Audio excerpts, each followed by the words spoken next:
зүгээр аштай та нар зүгээр байх аштай.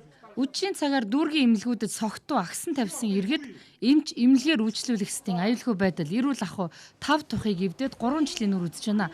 Согтууруулах ундаа хэтрүүлэн хэрэгэлсэн этгээдэг албатан эрүүлжүүлэх тухай хууль нь 2013 оны 7 дугаар сарын 5-нд нэмэлт өөрчлөлт ороход эрүүлжүүлэх байр нь эрүүл мэндийн яамны харьяа байна гэсэн заалт орсноор ийхүү эмнэлгүүд ухаангүй согтож очих газаргүй болсон иргэдийн эрүүл мэнд аюулгүй байдлын өмнө хариуцлага хүлээх болсон.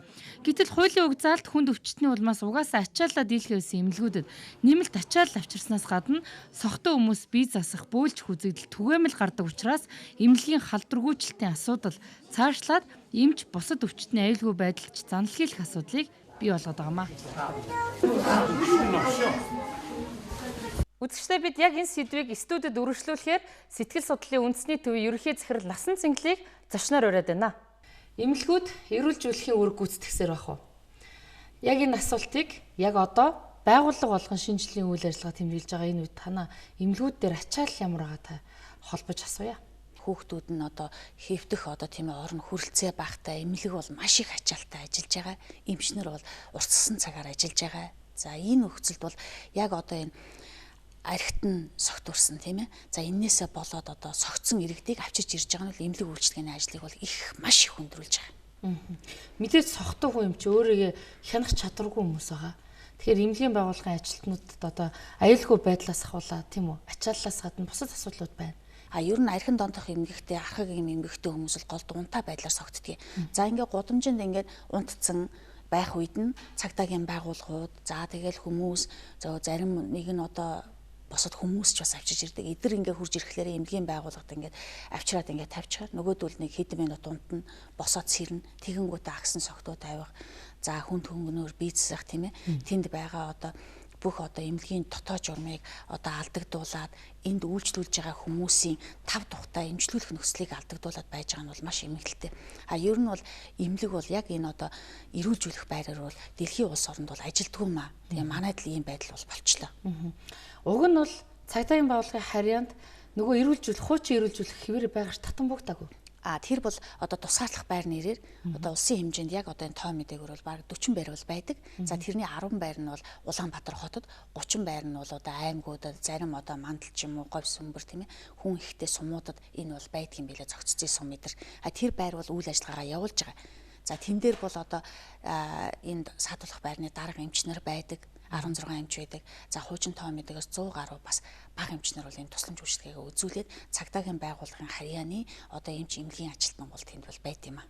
Тэнд уг эмнэлгийн ажилтан байдаг. Тэгэхэд эрүүл мэндийн халдваргүйчлийн өндөр дэглэм сах ёстой ийм газар, ийм хүмүүсийг авчираад идэг.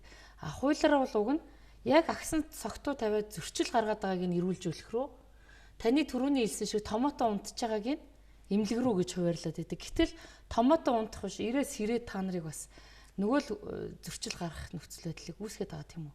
Агсан согтуу тавиа, зохиж авах тийм ээ, ийм тохиолдлууд гардаг. Тэрийн болгон жишээлбэл тоо мэдэгээ гарга цагдаагийн байгууллага тэгдэлтэй. Эмнэлгийн ажилтнууд нар завгүй байдаг учраас энэ хүн намаа зохиж авсан. Энэ хүн бид нарыг ингэсэн гэдэг тэрийн болгон маргааш өргөдөл бичээд гүгэд авах хүн тэрийн болгон байдаггүй.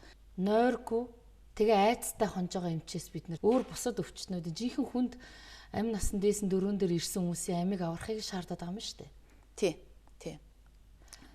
Одоо хуулийн төслийг та бүхэн яаж өөрчлөх саналтай байгаа? Энэ хуулийн төсөл дээр бол яг энэ хуучин харьяан дээр тийм ээ эрүүлжүүлэх байр гэж байгаа. Хөдөө аймагуудын 30 эрүүлжүүлэх байр, Улаанбаатар хотод байгаа 10 эрүүлжүүлэх байр. Одоо бол зүгээр саатуулах байр нэртэй байгаа. Энийг л тэр нөхцөл тийм ээ өшөө тэрний тэр дотор нь өөрчлөлтийг л тодорхой хэмжээгээр жоохон зохицуулт хийхдээ энэ бол боломжтой байгаа юм. Хуулийг бас хууль зүйн яам ч юм уу бусад хуулийн байгууллагатаа зөвшөлтсөж байна. Нөгөө та бүхний нөгөө эсрэг талынхаа энэ нөхцөл байдлыг ойлгож ухаарч хүлээж авч байна уу? Ер нь архин дондох эмэгтэй хүн бол бие бялдрын олон эмэгтэй байдаг л да. За тэдгээр судалгаагаар бол жишээлбэл Монгол хүний дундаж нас 69 байхад бол архин дондох эмэгтэй хүн 20 насаа байх нь бол насалсан судалгаа бол байдаг. Тэгэхээр 49 настайгаа нас барж байгаа. Тэгэхээр магадгүй согтсон үедээ эрүүжүүлэх байрны ганц 2 тохиолдлоор бол нас барсан байхад бол за энэ бол эрүүжүүлэх байранд нөгөө цагдаа нар зодоод энэ хүнийг алчихсан гэдэг асуудал тавьснаас болоод л энэ хууль зүйн яам бол энийг бол авахаас бол эрс тийм ээ татгалцсан энэ асуудлаас зайлсхийсэн л арга гэж би бол одоо үздгийн. Яг энэ дээр бол хууль зүйн яам бол ер нь бол энийг бол дэмжихгүй байгаа. За тэгээд энийг бол Улсын их хурлын нийгмийн бодлого боловсрол соёлын шинжилгээ ухааны байнгын хорооны гишүүд бол харин их хурлын гишүүд бол энэ хуулийг бол одоо тийм ээ бас санаачлах хэрэгтэй байдаг учраас энэ хуулийг бол одоо бас хилцүүлье гэсэн ийм л шийдтэй өчтөр эрүүл мэндийн яамн дээр бол гарч илээ. Уг нь бол олон нийтийн нөхцөл байдлыг ойлгоод байна шүү дээ. Хин ч гэсэн эмнэлгийн байгууллагаар үйлчилж байгаа хүн хажууд нь цогтун эрүүл ахуй талаасаа, аюулгүй байдал талаасаа, үгүй ер нь бүх талаас нь аваад үзэхэд нэг дор энэ хоёрыг хойлох боломжгүй гэдгийг олон нийт ойлгоод байна. Тэгээд яг үүндээ хууль зүйн хамт та бүхэн ажлын хэсгийнхэн энэ нөхцөл байдлаа биечлэн үзүүлж танилцуулсан уу? За энэ дээр ер нь бол байдлыг бол мэдж байгаа бид нар. Ер нь өөрснөө бас энэ хүмүүстэй олон жил тийм ээ. Олон 10 жил ажилласан учраас байдлыг бол мэднэ. Тэгээ энэ дээр хамгийн гол гаргалгаа бол юу байна гэхээр ер нь бол энэ албадан эрүүлжүүлэх, за албадан саатуулах нь одоо цагдаагийнхын төв байгууллагын харьяадаа байгаад тэд нар бол ойр зургийнхан тийм ээ яалтаа тусламж төр зүрийн ингээд тусламжаа бол тэнд бол үзүүлчихнэ. Тэр хүний биеийн байдал бүр хүндрээд байхад бол одоо эмнэлэг тэр эрүүлжүүлэх байрнаас нь очиод тэр хүнийг одоо авах боломжтой нэгдүгээр хувилбар. Хоёрдугаар шийдлийг нэлээд нь шүү дээ. Тийм шийдлийг хэлээд тийм гарц бол байгаа юм.